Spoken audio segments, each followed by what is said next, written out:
যে শহীদ রাষ্ট্রপতি জিয়াউর রহমান এবং আমাদের প্রিয় নেত্রী দেশনেত্রী বেগম খালেদা জিয়া সবসময় যখন তারা রাষ্ট্র পরিচালনা করেছেন, রাষ্ট্র পরিচালনার দায়িত্বভার নিয়েছিলেন,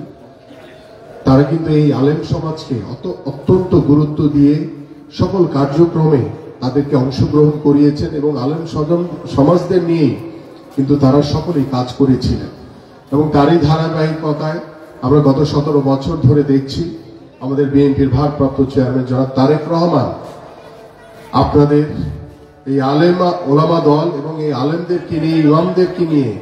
কাজ করার লক্ষ্য নিয়ে তিনি কিন্তু সব সময় আপনাদেরকে স্বতঃস্ফূর্তভাবে সহযোগিতা করার চেষ্টা করেছেন, কাজ করার চেষ্টা করেছেন। এবং আমি বিশ্বাস করি যে ওলামা দল যদি আপনারা আপনাদের কেন্দ্রীয় সংসদ সহ আপনাদের যে মহানগর যে কমিটিগুলো রয়েছে,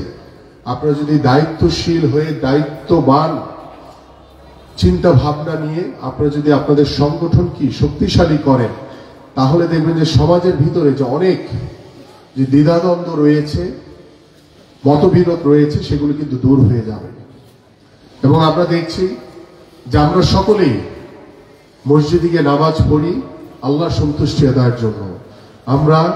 সকালবেলা ঘুম থেকে ওঠা থেকে শুরু করে সারাদিন ঘুমানোর আগ পর্যন্ত আমরা প্রত্যেকটি কার্যক্রম করি আল্লাহকে সন্তুষ্ট করার জন্য। তো সেই মুসলমান ভাইরা যখন আমরা দেখি যে আপনারা নিজেরা মারামারি করছেন, আপনারা নিজেরা আপনার ভাইদেরকে রক্তাক্ত করছেন, আপনাদের ভাইদেরকে হত্যা করে ফেলছেন, এটা খুব দুর্ভাগ্যজনক আমাদের জন্য। আমরা এইভাবে কখনোই আমাদের বাংলাদেশের যে ধর্মভীরু মুসলমান ভাইদের কাছ থেকে এই ধরনের কোনো কিছুই আমরা প্রত্যাশা করি না। আপনারা জানেন যে কিছু বিষয় নিয়ে আমাদের দ্বিধাদ্বন্দ্ব থাকতে পারে, সেটি আমরা আলোচনা করে সমাধান করব। কিন্তু সেই কারণে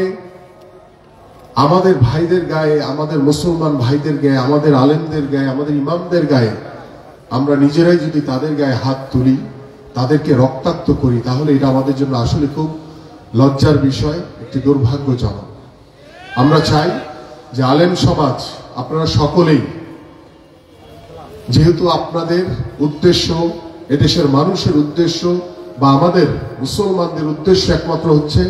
আল্লাহকে সন্তুষ্ট করা, সে আল্লাহর সন্তুষ্টির আদায়ের জন্য আপনারা আপনাদের সকল কার্যক্রম পরিচালনা করবেন, সেটা আমরা বিশ্বাস করি। এবং সেই ওলামা দলের এখানে অনেক বড় ভূমিকা রয়েছে বলে আমি বিশ্বাস করি। তাই আসুন এই ওলামা দলকে শক্তিশালী করার মধ্য দিয়ে আমরা আলেম সমাজ, আমাদের যে ইমাম সাহেবরা রয়েছেন, আমাদের খতিব সাহেবরা রয়েছেন, তাদের সাথে বসে আলোচনা করে কিভাবে আমরা আমাদের প্রত্যেকটি সমাজে কোরআনের আলো, আল্লাহর সন্তুষ্টির পথে কি কি করণীয় আছে, আমাদের ভিতরে